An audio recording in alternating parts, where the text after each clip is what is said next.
mabuti na yung handa at sanay ang ating kapulisan sa mga ganitong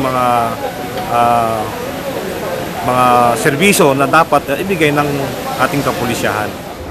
Samantala, nanguna at nangasiwa naman sa naturang pagsasanay ang Calapan Coast Guards bilang silang eksperto sa ganitong larangan.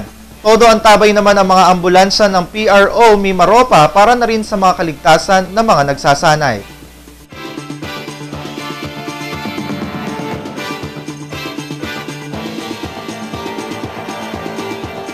Samantala, habang isinasagawa ang undocking and maneuvering ng barkong Super Shuttle 22 sa pantalan ng Roxas, bigla na lamang itong tumigil dahilan sa pagkasadsad nito sa isang bahagi ng Barangay Dangay sa nasabing bayan. Sa report ng Calapan Coast Guard, bandang alas 2:28 ng madaling araw kanina, ika-22 ng Oktubre, habang isinasagawa ng barkong MV Super Shuttle 22 na pinangungunahan ni Captain Neil Abella at pagmamayari ng Asian Marine Transport Corporation. Ang undocking nito sa naturang pantalan patungong Katiklan, bigla na lamang bumagal ang reaksyon ng main engine nito 500 metro mula sa pantalan na nagbunsod ng pagsadsad nito sa mababaw na parte ng tubig sa Barangay Dangay, sanhi ng malakas na hangin at daloy ng tubig. Wala namang naitalang nasaktan sa mga pangyayari. Lula na naturang barko ang may 141 pasahero, 3 bus at 17 rolling cargos. Bandang alas 6:45 naman ng umaga nang tuluyang mailipat ang lahat ng mga pasahero, ngunit nanatili naman ang mga cargos habang naghihintay na mahila ang nabanggit na barko.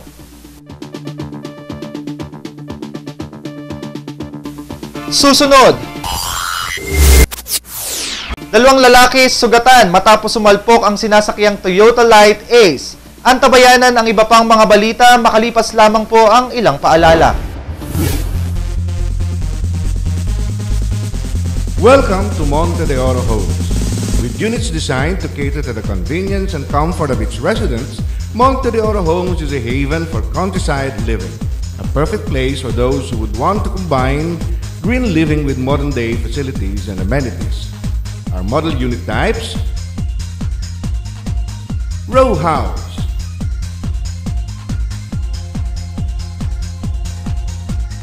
single attached or detached,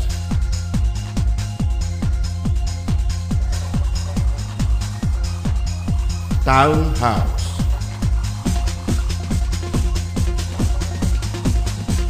all units are fully finished upon turnover. House and lot package starts at 700,000 pesos. Housing loan can be made through banks and our leading partner, Pag-ibig Fund, with monthly amortization as low as 4,500 pesos or just 145 pesos a day. HLURB licensed to sell 21191. Owner and developer, Consoville Realty Development Corporation. Enjoy these amenities. And with a flood-free strategic location with close proximity to almost everything, it is surely a home for ideal family living.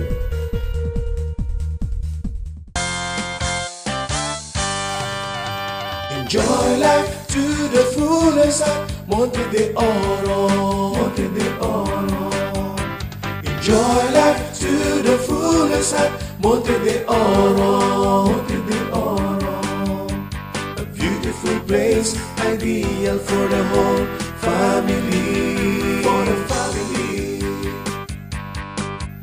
Where the ambience is inspiring and the people are loving. A wonderful place for our kids to enjoy. A home for our satisfaction.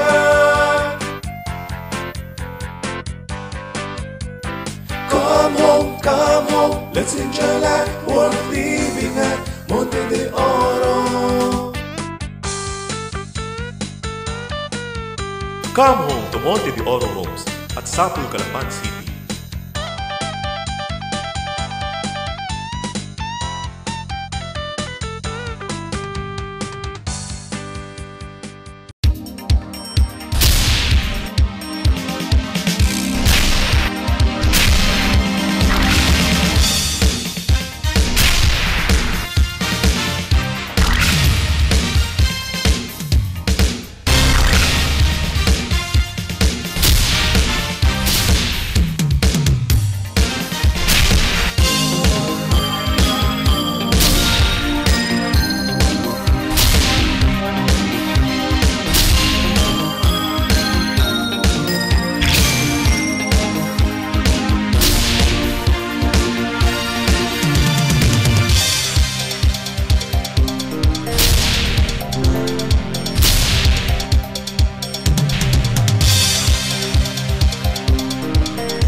Sa pagpapatuloy ng ating mga balita, 4 na araw matapos na magsimulang magwelga ang mga manininda sa pamilihan ng lungsod ng Calapan, isang dialogo ang naganap sa pagitan ng mga market vendors at nina Santo Niño Cathedral Parish Priest Reverend Father Nes Adalia at Apostolic Vicariate of Calapan Bishop Warlito Kahandig kahapon ng hapon na ginanap sa Bishop's House, Barangay Salong.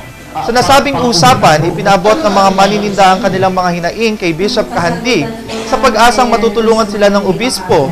Hinggil dito tulad na lamang ng deadline na itinakda ngayong araw ng city government para sa aplikasyon ng mga nais na magkaroon ng pwesto sa bagong palengke. Dahilan sa bukas ang magkabilang panig na makipag-usap kay Bishop Kahandig, katuwang si Father Nes Adalia, ang obispo ang nagsilbi ngayong mediator sa mga ito. Gayunpaman, ayon sa obispo na bakas ang pagod dahil sa nasabing usapin, ginagawa niya ang kanyang makakaya, ngunit kung siya aniya ang tatanungin, ay maaaring subukan muna ng mga manininda ang magtinda sa bagong public market. Yun ang para sa akin, pero hindi ko sigurado kung ano ang mangyayari. Pero sa ngayon, that's the best na naiisip ko. You know, at least sa bahagi ko, I tried my best. No? I tried my best. At ang pananga dito, ang solusyon ay yung pagbibigayan. Ang pagbibigayan. Sa kabila ng apela ng mga manininda at ng paninindigan naman ng pamahalang lungsod, hiling ni Bishop Kahandig na sana'y magkaroon ng pagkakaunawaan at pairalin ang pagmamahalan sa bawat isa, lalo na sa panahong puro kaguluhan na lamang aniya ang umiiral sa mundo. Ang nararapat na gagawin, lahat ay magkakaisa doon. No? Pero kung hindi naman kailangan, bawa, ikaw, kung kailangan mong merienda ngayon, dahil gutom na tayo, dapat talaga magmerienda, hindi yun na katapos hindi tayo magmerienda. Pero kung busog tayo, pwede tayong dagdagan yung kabusugan, pwede rin aalis tayo. Pero sa lahat ng mga bagay nito, ay sana ay ipagpatuloy yung pagmamahala lahat. Huwag nang dagdagan dahil marami ng problema.